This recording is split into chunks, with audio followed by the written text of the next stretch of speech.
नमस्कार. तुम्हा सगळ्यांना विजयादशमी आणि दसऱ्याच्या हार्दिक शुभेच्छा.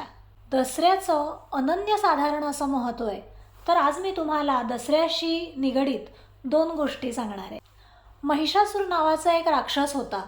ह्या राक्षसाने ब्रह्मदेवाची खूप तपश्चर्या केली आणि शेवटी ब्रह्मदेव त्याला प्रसन्न झाले. ब्रह्मदेवाने त्याला विचारलं की तुला काय वर हवं आहे? त्यावेळेला त्याने वरदानात अमरत्व मागितलं.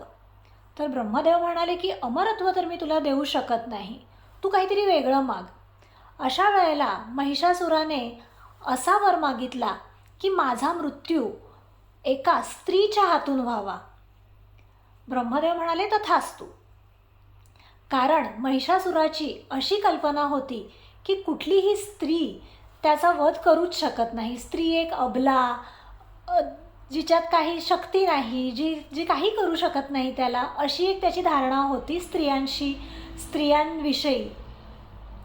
आणि त्यानंतर तो उद्दामपणे वागू लागला, कारण त्याच्यासाठी हा वर म्हणजे अमरत्व मिळाल्यासारखाच होता.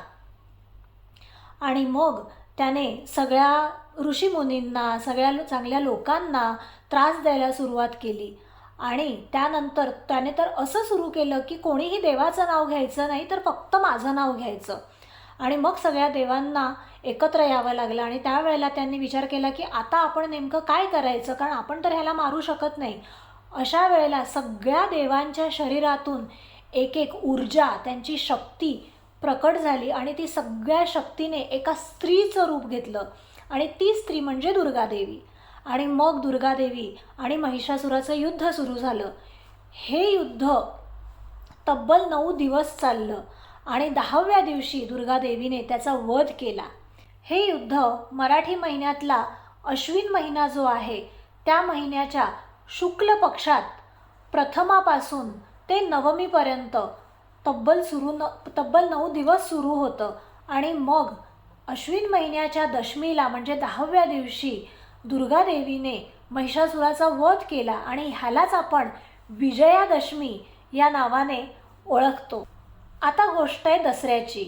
आपल्याला रामायणाची कथा सगळ्यांनाच माहिती आहे. रावणाने सीतेला ज्या वेळेला पळवून नेलं त्यावेळेला रामाचं आणि रावणाचं घनघोर युद्ध चाललं आणि शेवटी विजय जो होता तो रामाचा झाला. रामाचा विजय झाला तो दिवस म्हणजेच दसरा. दसरा ह्या सणाचं जे नाव आहे ह्याचं जर फोड केली तर दशहरा. दश म्हणजे रावणाला 10 तोंडं होती म्हणून दश, आणि हरा म्हणजे रामाने त्याला हरवलं, दशहरा, आणि म्हणून त्याला दसरा असं म्हटलं जातं. शिर्डीचे साईबाबा आपल्या सगळ्यांनाच माहिती आहेत. साईबाबांची पुण्यतिथी ही दसऱ्याच्या दिवशी आहे.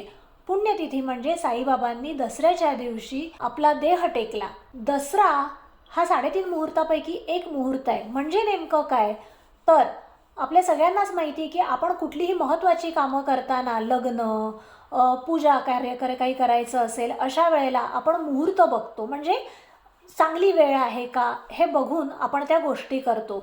3.5 मुहूर्तापैकी एक मुहूर्त म्हणजे तो अख्खा दिवस, सूर्योदयापासून सूर्यास्तापर्यंतचा सगळा वेळ हा शुभ असतो. त्या वेळेला तुम्हाला कुठलाही वेगळा मुहूर्त काढायला लागत नाही.